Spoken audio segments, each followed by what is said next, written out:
Sheriff Jim Cooper has tackled some of the region's most pressing challenges, from homelessness and mental health to criminal justice reform and building bridges with communities of color. Today, Sheriff Cooper joins us to explore his philosophy on effective policing, the toughest issues facing Sacramento County, and how his unique journey shapes his vision for public safety. Welcome, Sheriff Cooper. Thank you, Scott. Appreciate you having me. Sure. I want to start with this. You know, law enforcement carries a balance between protecting public safety, but also some compassion for those populations that tend to be the most vulnerable, especially those experiencing homelessness or mental health challenges. How do you thread that needle as the sheriff of Sacramento County? Well, number one, my experience helps me. 15 years as a mayor and councilman in Elk Grove. I'm in my 33rd year in the sheriff's office. I served 8 years in the state legislature and the assembly. So I bring a lot of experience to the table that helps me make these decisions. And it's interesting on homelessness, a big issue. It's at the forefront, we see it. And that's the part that really I find fascinating is we spend over $24 billion on homelessness. It's gotten worse. You cannot build your way out of it, and a lot of folks want to do that. But until you address the issues of mental illness and substance abuse, we're never going to fix it. And we don't have robust systems in either one of those. And what we found in doing our enforcement actions, going out there and getting folks to try and come out of the off the street for housing, a lot of folks refuse services. And the reason they refuse services is because the addiction to drugs or alcohol and mental illness. So it's tough to do that. Until we change that narrative, things will not change. And that's really the biggest issue. A lot of folks don't want to talk. And we've seen it day in and day out, the public has, how some of these folks are, through no fault of their own. But there are folks that want to have them have freedom, even if that means walking naked down the street, eating out of a trash can. So at some point, someone has to be the adult in the room and make those decisions. And that's really what it comes down to. And I'm talking about conservancy for some of these people. Well, I'm sorry, the way that you phrase that is really interesting, because one of the things that it does appear that there's a shift on currently is that there has been an era, at least for the last 20, 25 years within this region, where it is that let's provide services, let's be compassionate, but there is no reciprocal accountability. And we can't ask for accountability. The notion is we can't ask for accountability for those who are under duress for whatever it is that the issue is that they're facing. Is there a balance where it is that in addressing the homelessness issue, there is compassion, but there is room for accountability for those who it is that can exercise their own independent agency? But then, as you just closed with, that for those who are not capable of that, there have to be progressive measures. Can you speak to that? So there is a balance. So when I started, I came in office 2.5 years ago. For the most part, law enforcement stayed out of the homeless encampments at zero enforcement. So I said, hey, we're going to go in and we're going to keep stats and get data, because data is king. And what I want is offer them help. And if they don't want help, then we'll deal with it. But we also asked about sexual assaults. No one had ever talked about that. The number of women being assaulted, being raped, and sexually assaulted in these camps is dramatic. And to me, you deserve protection whether you're housed or unhoused. So we talked about that. Also, it didn't matter if you were on the waiting list to get into housing, whether you're a man or a woman with children, you were treated the same. We got that change where women and children come first than a man living by himself on the streets. So I think it's worked, and we have a lot of crime, a lot of drug dealing in these camps. So a lot goes on. So if someone's involved in criminal activity, we'll deal with them. If you want to get help, we're going to help you. But it's really the carrot and the stick on this. And so many folks don't want to do that. For so long, law enforcement didn't enforce the law in the camps. And it's not sweeps. It's going in there and making sure they're as safe as anybody else. And that's really made a difference in the county versus other jurisdictions here in Sacramento. So how do you respond to those who say that having the sheriff or any of the other local enforcement agencies be involved in going into the camps and enforcing the law is one thing, but that a number of your officers are more like social service workers. And that now there's a good and a bad. They say, look, the sheriff shouldn't be doing social service work. On the other hand, they say, but we need some of their money so that we can send in people that are better trained and better positioned to do that. How do you view that issue? It's a balance, and we have some great officers or deputies that go out day in and day out. They have relationships, and they work with these people. And sometimes it takes maybe 4 or 5 times to convince someone to go into housing, and it works. It's not foolproof, but with the social services, the way they act, they just drag it out for a long time. And as you said earlier, this has been going on for 20 years. It has been ineffective. There's no accountability. What do you mean drag it out? If they'll let someone just stay there and just talk to them again and again and again, and that person never comes to the conclusion, hey, I need to better myself and get off the streets and get into housing. Because some folks will never make that decision unless it's forced upon them. And that's the big issue I see. Coming in and being that carrot and the stick, trying to work with folks. But at some point... But you do believe in a carrot and stick approach. I do, absolutely. Because up till now, there's been no accountability. They're pretty much left to their own devices to do whatever they wanted. And we've seen what has happened with that. And the thing about that, the public sees it day in and day out, and the public was fed up with it. Prop 36. So you've noticed that change in attitude yourself then? Yes, 100%. But like I said, data is king. You have to have data out there. So before, no one talked about it at the government level. Who was refusing service? They never talked about it. They knew it was out there, but we've talked about it. The number of folks that refuse service, they just don't want it. So what do you do then? You're starting to bring up Prop 36. Yes. And the whole issue of criminal justice reform. You have not been a complete supporter of criminal justice reform. What have been the challenges with criminal justice reform that you think actually have taken a step backwards rather than forwards? Well, there were some bad reforms. There were also some good reforms, but it's gone on for 10 years, and Prop 36 is a good one, with Prop 47 in 2014. So when I was in the legislature, I ran multiple bills to try and change Prop 47, the theft piece, because we saw it. You're in the store, things are locked up, you see folks walking out not paying for things, and that was a big deal to the public, but I couldn't get it out of the Public Safety Committee. So I actually ran my own ballot measure previous to Prop 36 in 2020, Prop 20. It lost. We had billionaires come in and funded money against it. Same thing with Prop 36. But the reason Prop 36 passed, it had gotten so bad, Scott. And think about that same year it passed, you had over 20 bills in the legislature that were introduced that dealt with theft issues that never saw the light of day up until then because the public was mad and it had gotten so bad. Well, as an example, I can tell you that it is a frustration when you go into your local drugstore, whatever the brand is that you go into, because I experienced this myself. They're understaffed and everything's locked up behind a glass case.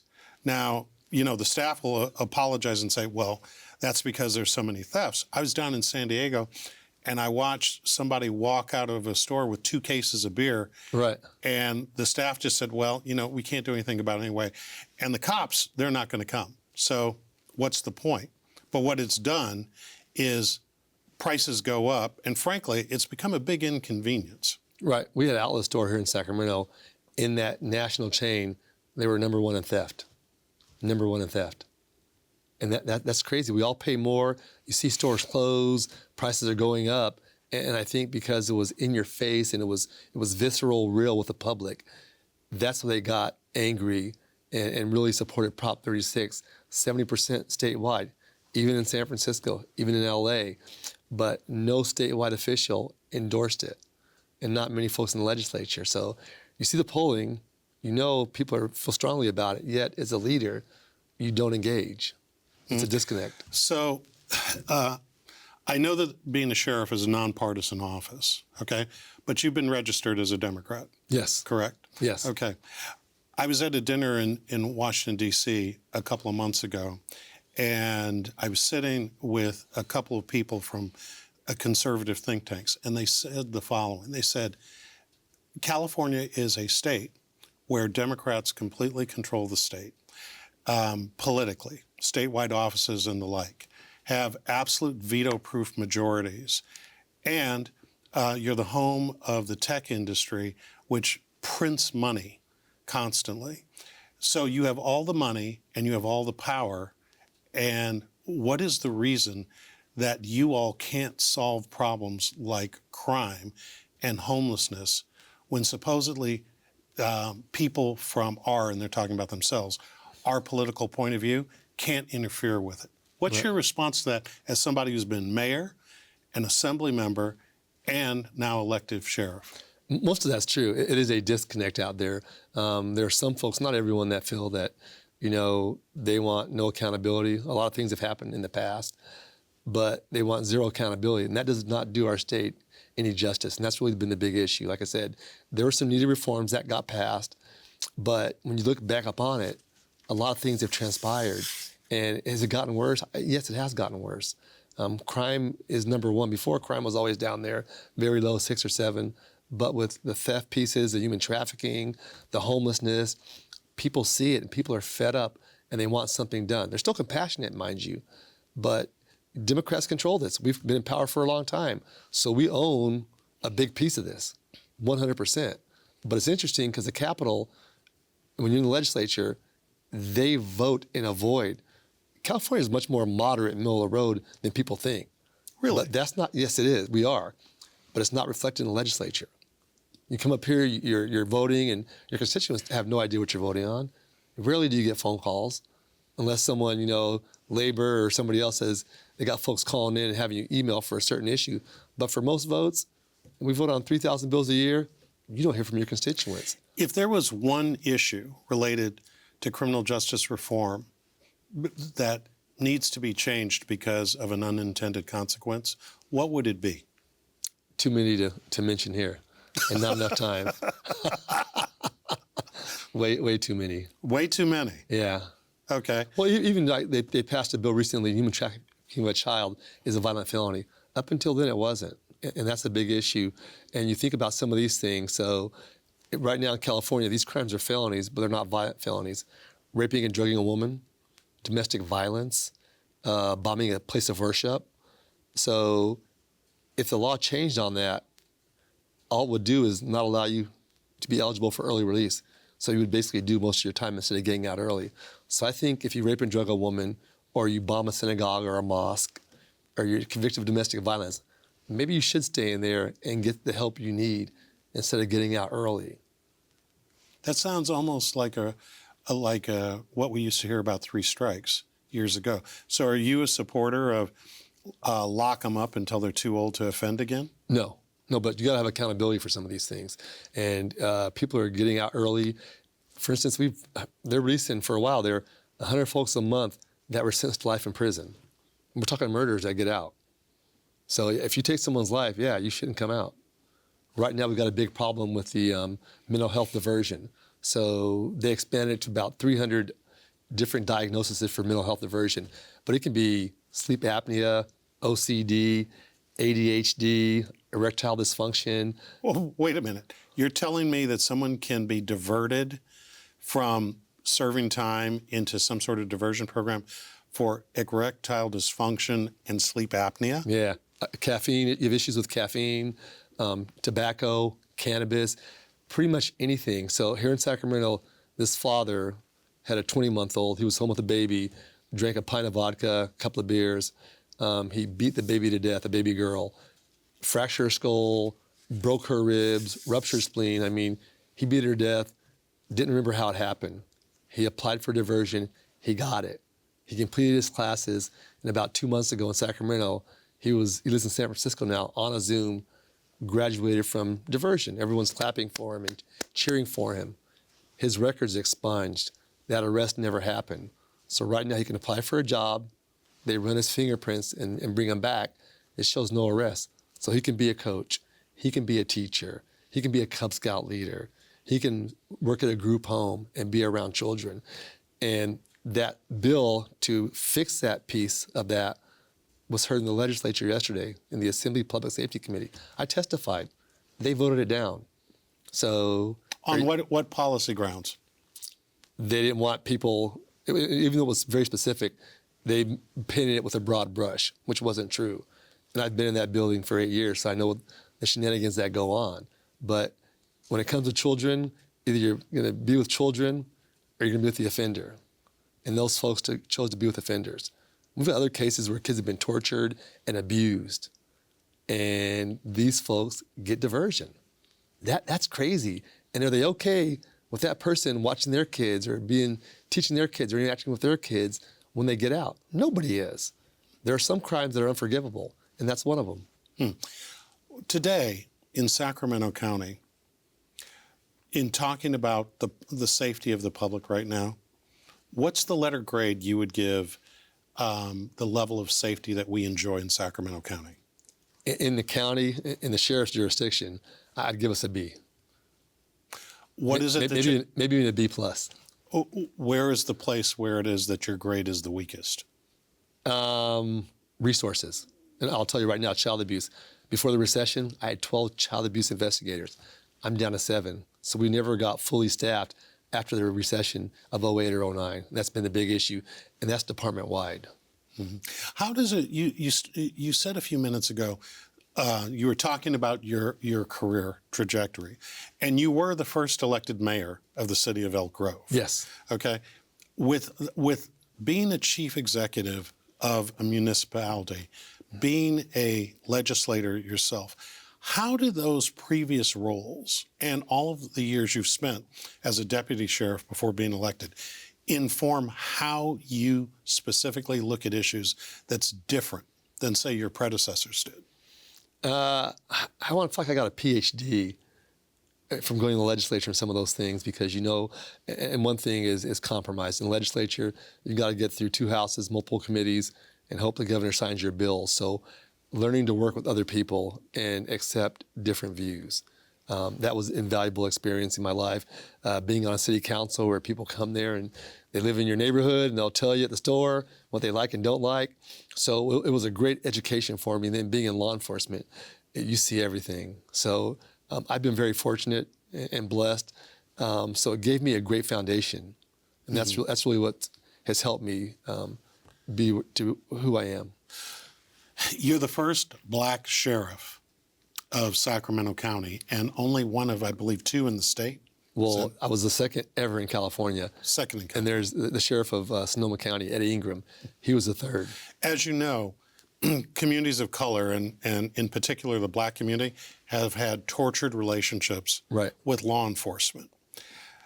How do you navigate your own lived experience and your professional experience embodied in one individual with some of the continuing criticisms of selective enforcement, racial profiling, unnecessary death or injury to people from the communities that typically we hear about that have adverse relationships with law enforcement? Sure. So some of those criticisms were valid, 100%.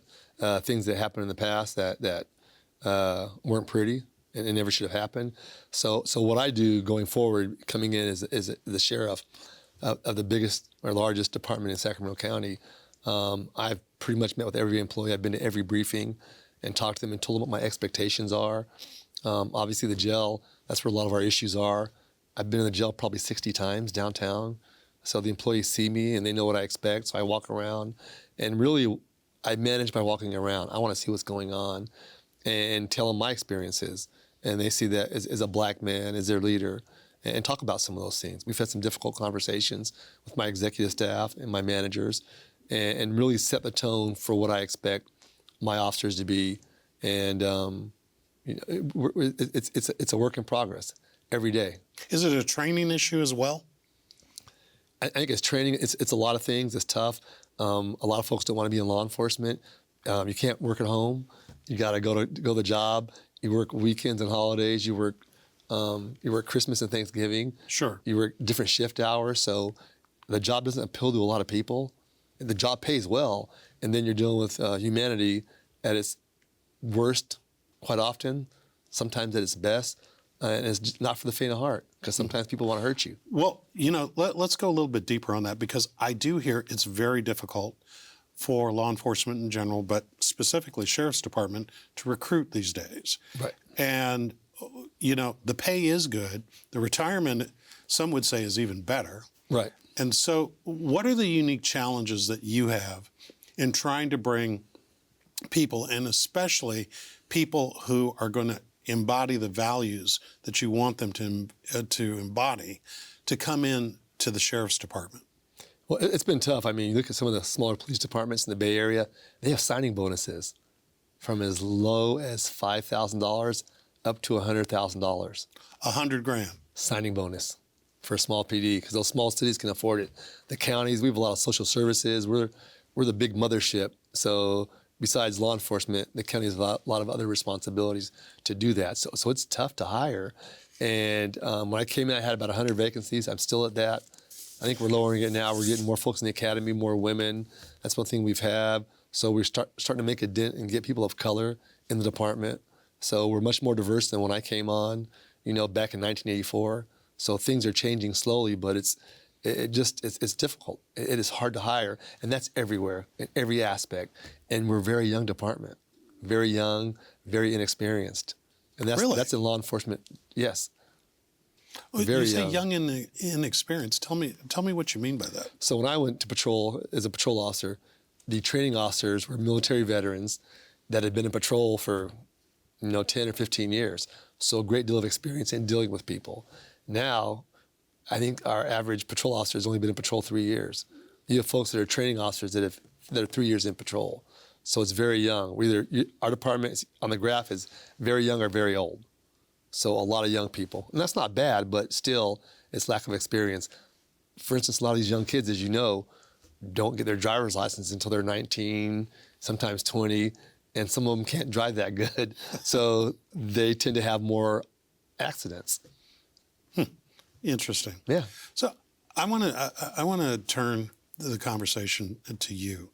So in terms of your own journey and going into law enforcement, what first inspired you to take the road to become a deputy sheriff in the first place?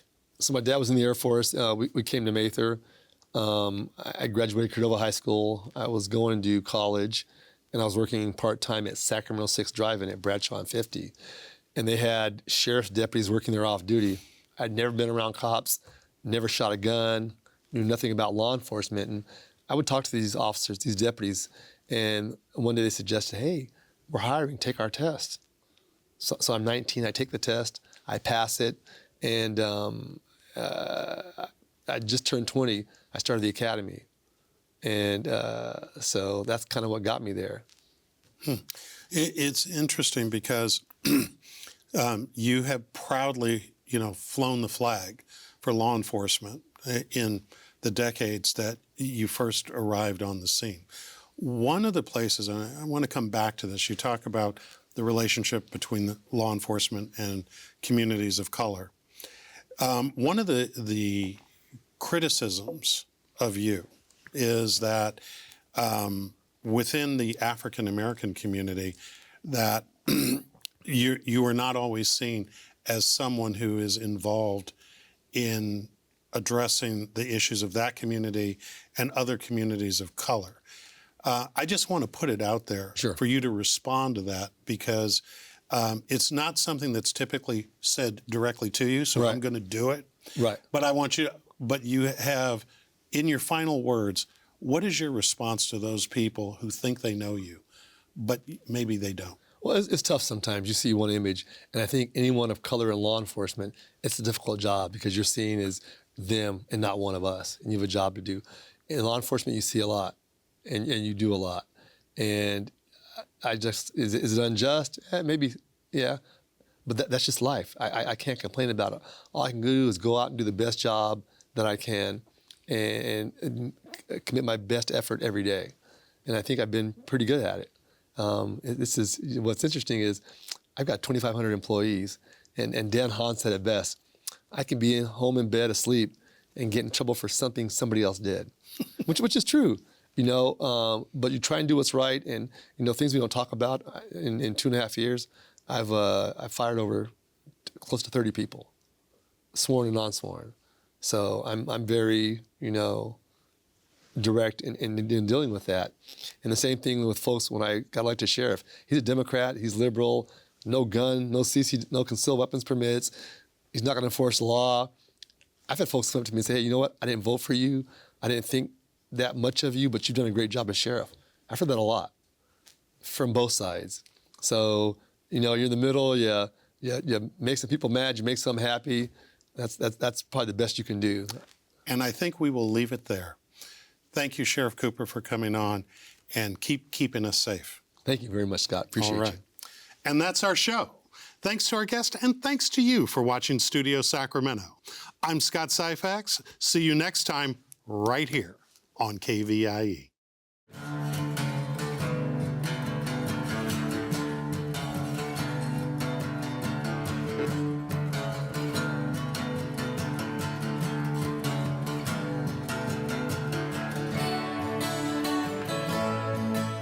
All episodes of Studio Sacramento, along with other KVIE programs, are available to watch online at kvie.org/video.